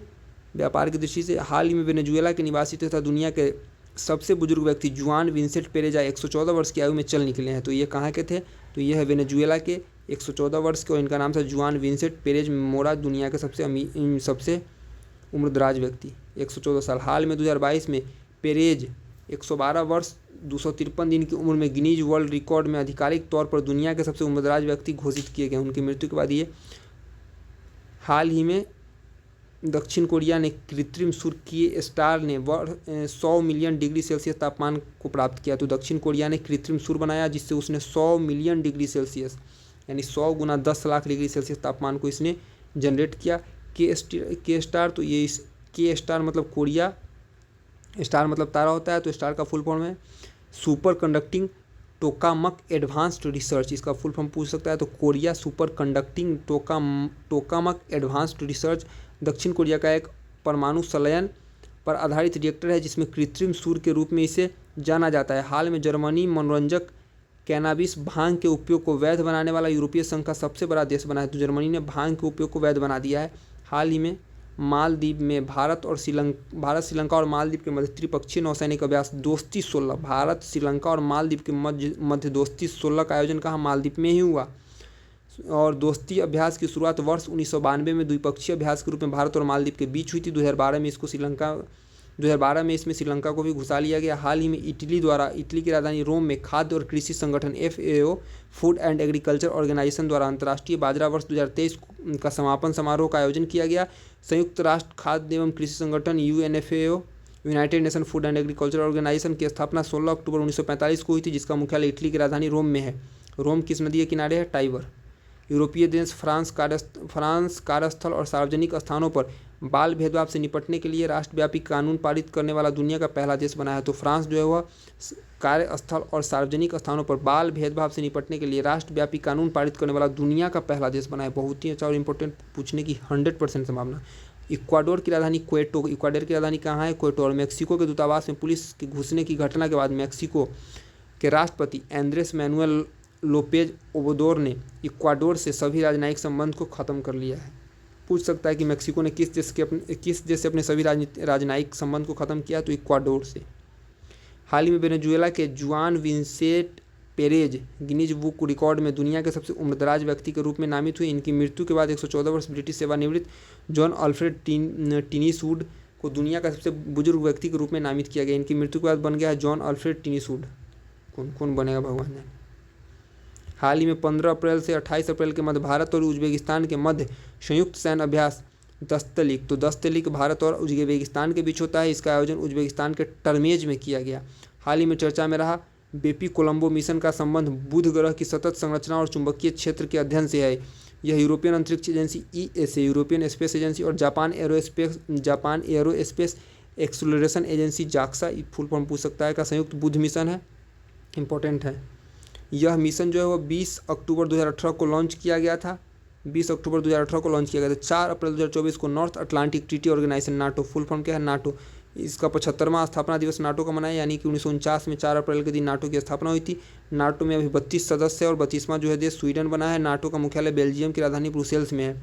हाल ही में 16 से 18 अप्रैल के मध्य संयुक्त अरब अमीरात UAE के अबू धाबी में विश्व भविष्य ऊर्जा शिखर सम्मेलन का आयोजन किया गया। हाल ही में हुनरू ग्लोबल यूनिकॉर्न इंडेक्स 2024 में के अनुसार संयुक्त राज्य अमेरिका में सर्वाधिक यूनिकॉर्न कंपनी लगभग में 703 है। यूनिकॉर्न में शीर्ष 3 देश में अमेरिका 703, चीन 340 और भारत तीसरे नंबर पे है 67 यूनिकॉर्न कंपनी के साथ। 2024 में कम निवेश के कारण भारत में कुल यूनिकॉर्न की संख्या में गिरावट देखी गई है। हाल ही में रेड बुल के मैक्स वेरस्टैपेन ने सर्जियो पेरेज को हराकर जापानी फार्मूला 1 ग्रैंड प्रिक्स 2024 का खिताब जीता है। ध्यान रखिए, जिम्बाब्वे के द्वारा हाल ही में एक नई स्वर्ण समर्थित मुद्रा जिग को जारी किया गया। इंपॉर्टेंट क्वेश्चन है, जिम्बाब्वे के द्वारा हाल ही में नई स्वर्ण समर्थित मुद्रा जिग को शुरू किया गया। किसने जिग को शुरू किया? जिम्बाब्वे ने। हाल ही में नेपाल द्वारा माउंट एवरेस्ट के कचरा इकट्ठा करने के लिए पर्वतीय सफाई अभियान 2024 चला। इंपॉर्टेंट पूछ सकता है कि पर्वतीय सफाई अभियान किसने चलाया है, तो यह नेपाल ने। हाल ही में रूस के साथ रक्षा व्यापार के हिस्से के रूप में भारत को इग्ला एस मैन पैड्स की प्रारंभिक खेप प्राप्त हुई है, जिसमें 120 लॉन्चर 400 मिसाइल शामिल है। इग्ला एस सिस्टम भारतीय सेना की बहुत कम दूरी की वायु रक्षा क्षमता को बढ़ाने का कार्य, यानी कि VSHORAD क्षमता को बढ़ाने का कार्य करेंगे। हाल ही में एक गैर लाभकारी संगठन अर्थ स्कन EA प्लास्टिक ओवरशूट डे 2024 की रिपोर्ट जारी किया।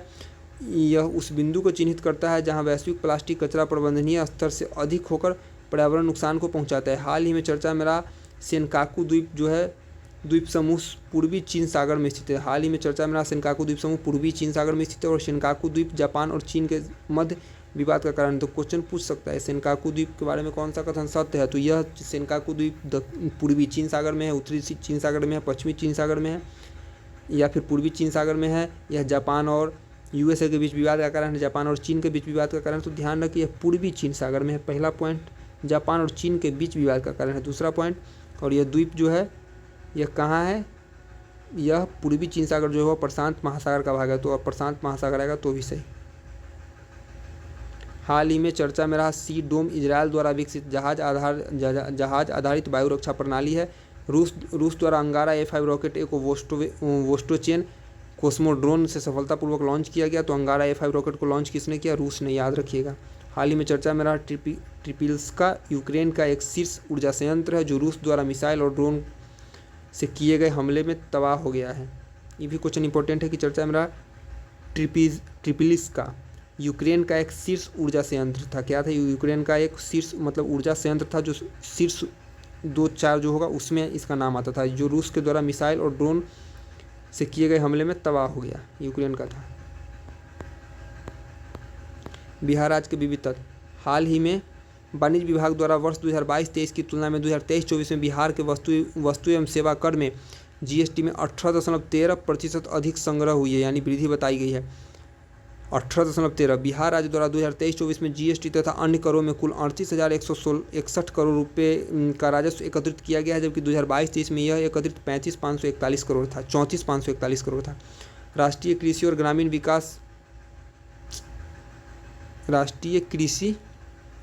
ग्रामीण विकास बैंक क्या है?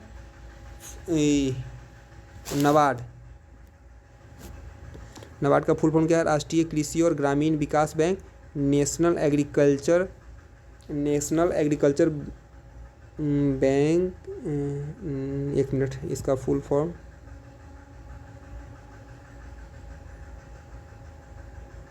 National bank for agriculture and rural development. Bihar को वित्तीय वर्ष 2023-24 के दौरान बिहार को वित्तीय वर्ष 2023-24 के दौरान पुनर्वित्त, प्रत्यक्ष वित्त और अनुदान सहायता के रूप में 10,372.86 करोड़ रुपये का वित्तीय सहायता प्रदान करेगा। कौन? NABARD, national bank for agriculture and rural development. यह नाबार्ड द्वारा जारी बिहार को एक वर्ष में प्रदान की गई सबसे अधिक वित्तीय सहायता है। नाबार्ड की स्थापना याद रखिए 1982, मुख्यालय इसका मुंबई, अधिकतर का दिल्ली होता है, नाबार्ड का मुख्यालय मुंबई। मूल रूप से बिहार के सिवान से संबंध रखने वाले शरद Vivek Sagar world economic forum द्वारा वर्ष 2024 में यंग ग्लोबल लीडर अवार्ड से सम्मानित किए गए हैं। इंपॉर्टेंट क्वेश्चन है, शरद विवेक सागर को यह अवार्ड सामाजिक उद्यम के क्षेत्र में मिला है। कहाँ? सिवान से ताल्लुक़ रखते हैं, सिवान से। इससे पूर्व शरद विवेक सागर को प्रतिष्ठित वैश्विक पत्रिका में अंडर 30 की सूची में भी स्थान मिल चुका है। हाल ही में केंद्रीय ग्रामीण और विकास मंत्रालय द्वारा महात्मा गांधी राष्ट्रीय ग्रामीण रोजगार गारंटी योजना मनरेगा को 1 अप्रैल 2024 से दैनिक मजदूरी को संशोधित कर दिया गया और वर्तमान में बिहार में दैनिक मजदूरी 245 रुपया है। सर्वाधिक मनरेगा दैनिक मजदूरी हरियाणा की 374 रुपया और गोवा 356 रुपया है। हाल ही में बिहार के मुख्यमंत्री नीतीश कुमार द्वारा पूर्वी चंपारण के मौर्यकालीन केसरिया स्तूप को वैश्विक पर्यटन मानचित्र में लगाने की मांग की गई है। अच्छा क्वेश्चन है, पूछ सकता है। हाल ही में चर्चा में रहा बिहार का गया जिले का पटवा टोली गांव, जो आईआईटियनों का गांव के उपनाम से जाना जाता है। तो पटवा टोली, ये क्वेश्चन बिहार का भी एग्जाम इसलिए पूछ सकता है कि आईआईटियन का गांव बिहार में, आईआईटियन के गांव के नाम से बिहार में कौन गांव प्रसिद्ध है? तो पटवा टोली गांव, ये उपनाम से जाना जाता है। प्रत्येक वर्ष इस गांव से 1 दर्जन से अधिक आईआईटियन निकलते ही हैं। 9 अप्रैल 2024 को बिहार राज्य आपदा प्रबंधन प्राधिकरण द्वारा पटना में पर्यावरण संरक्षण और पारिस्थितिकी विकास में जन सहभागिता पर इनसे मिलिए कार्यक्रम का आयोजन किया गया। कौन सा कार्यक्रम? इनसे मिलिए। और यह कार्यक्रम प्रख्यात पर्यावरणविद पद्म भूषण विजेता डॉक्टर अनिल प्रकाश जोशी की उपस्थिति में हुआ। अप्रैल 2024 में सारण जिले के एकमा निवासी श्री हरेंद्र सिंह को सारण जिले के कहाँ? सारण उथा सिवान, यह है सारण छपरा कि एकमा निवासी को भारतीय महिला हॉकी टीम के मुख्य कोच के रूप में इन्हें नियुक्त किया गया है। वर्ष 2021 में हरेंद्र सिंह अमेरिकी पुरुष हॉकी टीम के कोच के रूप में नियुक्त हुए थे। हाल ही में एसजेवीएम लिमिटेड और आईआईटी पटना के मध्य उन्नत भूवैज्ञानिक मॉडल के उपयोग के माध्यम से सुरंग परियोजनाओं के प्रदर्शन को बढ़ाने के लिए समझौता ज्ञापन पर हस्ताक्षर किया गया। प्रमुख दिवस और थीम। 1 अप्रैल को उत्कल दिवस, यानी कि उड़ीसा उत्कल मनाता है उत्कल दिवस, तो उड़ीसा का स्थापना दिवस के रूप में उत्कल दिवस मनाया जाता है। 1 अप्रैल 1936 को जो है बिहार से उड़ीसा को अलग किया गया था, अब पता होगा। 2 अप्रैल को विश्व ऑटिज्म जागरूकता दिवस, तो एम्पावरिंग ऑटिस्टिक वॉइसेस। 5 अप्रैल को राष्ट्रीय समुद्री दिवस, इसका थीम था भविष्य के लिए नेविगेट करें और सुरक्षा पहले। 6 अप्रैल को विकास और शांति के लिए अंतर्राष्ट्रीय खेल दिवस मनाया गया था, जिसका थीम था शांतिपूर्ण समावेशी को बढ़ावा देने के लिए खेल। 7 अप्रैल को विश्व स्वास्थ्य दिवस 7 अप्रैल को मनाया जाता है, इसका थीम था मेरा स्वास्थ्य मेरा अधिकार। 10 अप्रैल को विश्व होम्योपैथी दिवस, जिसका थीम था होम्यो परिवार एक स्वास्थ्य और एक परिवार। 12 अप्रैल को मानव अंतरिक्ष उड़ान के लिए अंतर्राष्ट्रीय दिवस के रूप में मनाया गया, जिसका थीम था वैज्ञानिक जिज्ञासा को प्रोत्साहित करना। 13 अप्रैल को अंतर्राष्ट्रीय पगड़ी दिवस। 14 अप्रैल को समानता दिवस। 15 अप्रैल को विश्व कला दिवस, तो समानता दिवस 14 अप्रैल इम्पोर्टेंट। सतलुज जल विद्युत निगम लिमिटेड को कॉरपोरेट सामाजिक उत्तरदायित्व में उत्कृष्टता के लिए CIDC विश्वकर्मा पुरस्कार 2024 से सम्मानित किया गया। इंपॉर्टेंट। भारत के ग्रामीण विद्युतीकरण निगम REC को नवीकरणीय ऊर्जा वित्त पोषण श्रेणी में स्कॉच पर्यावरण सामाजिक और शासन ECG पुरस्कार 2024 से सम्मानित किया गया है। हाल ही में दिल्ली विश्वविद्यालय के कलिंदी कॉलेज की प्रिंसिपल प्रोफेसर मीना चरणंदा को शिक्षा और सामाजिक सेवा में योगदान के लिए अंतर्राष्ट्रीय संस्कृति पुरस्कार 2024 से सम्मानित किया गया है।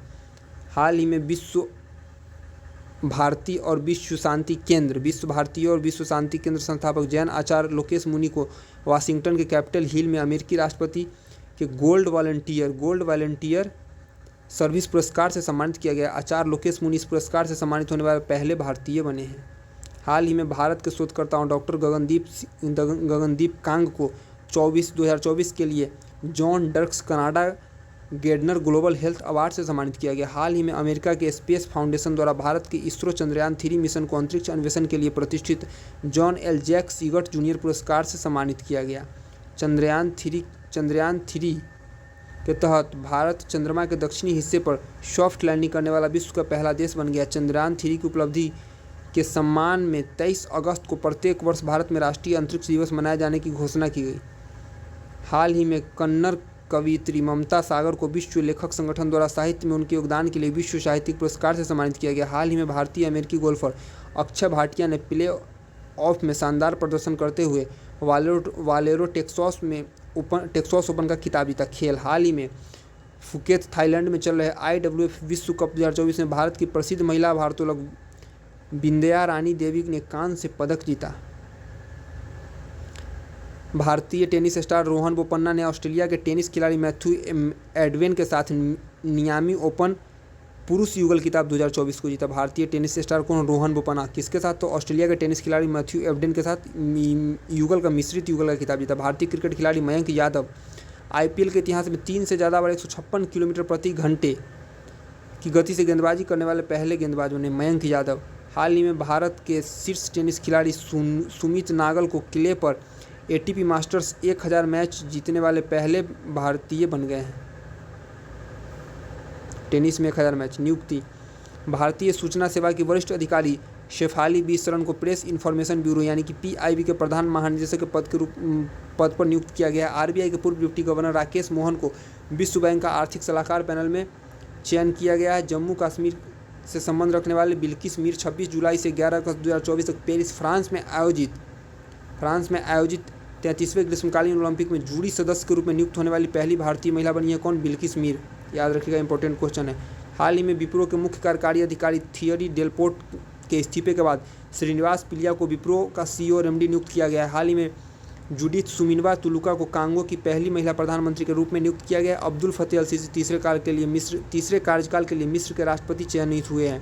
हाल ही में केंद्र सरकार द्वारा इंस्टीट्यूट ऑफ इकोनॉमिक ग्रोथ के पूर्व निदेशक मनोज पांडा को 16वें वित्त आयोग के सदस्य के रूप में नियुक्त किया गया है। भारत में वित्त आयोग भारतीय संविधान के अनुच्छेद 280 के तहत एक संवैधानिक निकाय है। वित्त आयोग जानते होइएगा आप लोग। इसका प्राथमिक कार्य केंद्र सरकार और राज्य सरकार के मध्य वित्तीय संसाधनों का वितरण और सिफारिश करना है। 16वें वित्त आयोग का कार्यकाल 26 से 31 होगा। 16वें वित्त आयोग के अध्यक्ष डॉक्टर अरविंद पनगड़िया को चुना गया है। हाल ही में भारतीय पुलिस सेवा के वरिष्ठ अधिकारी अनुराग कुमार को केंद्रीय अन्वेषण ब्यूरो CBI के संयुक्त निदेशक के पद पर नियुक्त किया गया है। हाल ही में हरिंदर सिंह को भारतीय महिला हॉकी टीम का कोच नियुक्त किया गया है। आगे, भारतीय मूल के आयरिश प्रधानमंत्री लियो वाराडकर के इस्तीफे के बाद साइमन हैरिस को आयरलैंड के नए प्रधानमंत्री के रूप में निर्वाचित किया गया है। हाल ही में क्रिस्टलिना जॉर्जिएवा को अंतर्राष्ट्रीय मुद्रा कोष के दूसरे कार्यकाल के लिए प्रबंध निदेशक के रूप में चुना गया है। किसको? क्रिस्टलिना जॉर्जिएवा को। हाल ही में भारत के श्रीमती जगजीत पवारिया को अंतर्राष्ट्रीय नारकोटिक्स बोर्ड में तीसरे कार्यकाल के चुना गया है। श्रीमती पवारिया को वर्ष 2005 में पहली बार अंतर्राष्ट्रीय नारकोटिक्स बोर्ड के लिए चुना गया था। निधन, भारत के प्रथम पर्यावरण मंत्री दिग्विजय सिंह झाला चल निकले हैं। हाल ही में नोबेल पुरस्कार विजेता और God particle Higgs boson particle की खोज करने वाले वैज्ञानिक पीटर हिग्स भी 94 वर्ष की उम्र में चल निकले। तो ये हमारा अप्रैल के 1 से 15 तक का रिवीजन कंप्लीट हुआ। आगे हम लोग देखेंगे 16 से 31 अप्रैल का, 16 से 30 अप्रैल तक का देखेंगे नेक्स्ट वीडियो में।